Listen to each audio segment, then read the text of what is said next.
Counter হচ্ছে মণিশঙ্কর দা বলছেন যে এই পালাচ্ছে দেখেই বোঝা যাচ্ছে আসলে মমতা বন্দ্যোপাধ্যায় যা বলেছিলেন ঠিক। মণিশঙ্কর দা বলছেন পালাচ্ছেন কেন, পালানোর কি দরকার, এটাতে পালানোর কোনো প্রয়োজন নেই, অনুপ্রবেশকারীরা থাকুন। বলুন। না না, অনুপ্রবেশ করা থাকুক কেন? তাহলে পালাতে বারণ করছে, পালাতে বারণ করছে মানে এখানে আচ্ছা আমাকে বলতে দিয়েছে মনিদা আমাকে বলতে দিয়েছে। বিষয়টা হলো যে আমরা যে সেক্টর 5 এবং যে বিধাননগর সল্টলেক চত্বর নিয়ে কথা বলছি, এটা একটা শিল্প তালুক বলে পরিচিত ছিল। এবার সেই শিল্প তালুকে নতুন কোনো শিল্প মমতা বন্দ্যোপাধ্যায় 15 বছরে আনতে পারেননি, তো উনি অনুপ্রবেশকে শিল্প বানিয়ে সল্টলেকবাসীকে উপহার দিয়েছেন যে অনুপ্রবেশ এই সল্টলেককে আমি দিলাম, সেক্টর 5 সিলিকন ভ্যালিকে দিলাম, যে বাংলাদেশি অনুপ্রবেশকারীরা আপনার এখানে বস্তি গড়ে তুলে নতুন শিল্প এনেছে, বস্তি শিল্প এখন মমতা বন্দ্যোপাধ্যায় এনে দিয়েছেন।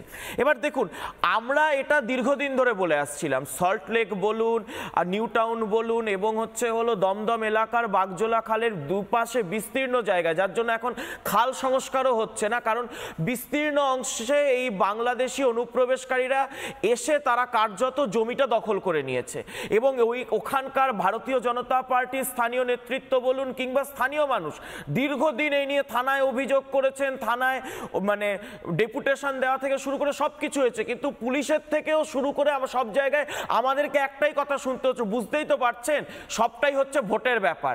ভোটের কি ব্যাপার, এরা শাসক দল তৃণমূল কংগ্রেসের ভোট ব্যাংক হয়ে গেছে, এরা আজকে আমার আপনার জমিতে ভাগ বসাবে, এরা আজকে আমার আপনার থালার ভাতে ভাগ বসাবে, আমার আপনার প্রাপ্য যে পরিষেবা সরকারি পরিষেবা তাতে এরা ভাগ বসাবে, শুধুমাত্র একটাই কারণে, এরা একটি নির্দিষ্ট ভোট ব্যাংক, এরা হচ্ছে অনুপ্রবেশকারী মুসলমান ভোট ব্যাংক, যার ওপর ভিত্তি করে তৃণমূল কংগ্রেস একের পর এক নির্বাচনী বৈতরণীটা পার হয়। এই মমতা বন্দ্যোপাধ্যায় একটা সময় উত্তর 24 পরগনা এরকম করে দেখিয়েছিলেন যে উত্তর 24 পরগনায় এত ভুয়ো ভোটার রয়েছে। দমদম থেকে শুরু করে বেলঘুরিয়া যখন নির্বাচনী প্রচার করতেন 2008, 2009, 2010 সিপিএম এর ভুয়ো ভোট ব্যাংকের কথা বলতেন। আজকে তো সিপিএম এর ভুয়ো ভোট ব্যাংকের মালিকানা আপনি নিয়ে নিয়েছেন।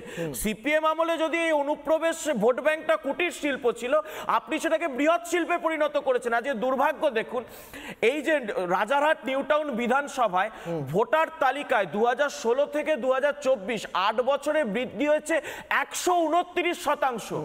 মানে 100 জন জন্ম হয়ে থাকলে 129% বৃদ্ধি হচ্ছে ভোটার, 129%। আমি বলছি যে কোথাও ভারতবর্ষের কোন জায়গায় যান 129% আপনি বৃদ্ধি দেখাতে পারবেন?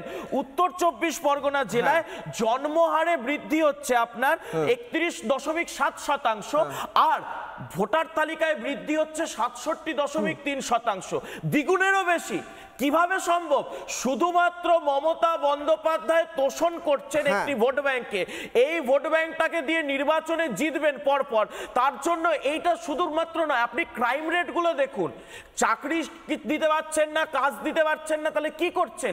এদেরকে ক্রিমিনাল পরিণত করছে। আজকে সমস্ত এই বস্তি এলাকা থেকে আপনি দেখুন যে এই সমস্ত অঞ্চলে আগে এত ক্রাইম ছিল না, এই সমস্ত জায়গার এই বাংলাদেশি অনুপ্রবেশকারীরা এসে একের পর এক ক্রাইম, ধর্ষণ, মানে চুরি, ডাকাতি বেড়ে যাচ্ছে।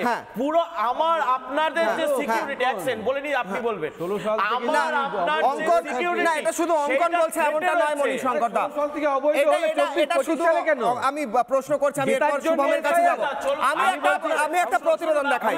আমি বলছি আপনাদের একটা সৎ যুক্তি আছে তো যে বিএসএফ এর কারণে অনুপ্রবেশ হচ্ছে, মেনে নিলাম। আমাকে একটা কথা বললাম, অনুপ্রবেশ করে যখন তারা এই অঞ্চলে দীর্ঘদিন ধরে বাসস্থান করছে, যেখানে স্থানীয় মানুষরা আপত্তি জানাচ্ছে, আপনার পুলিশ প্রশাসন কি করছে?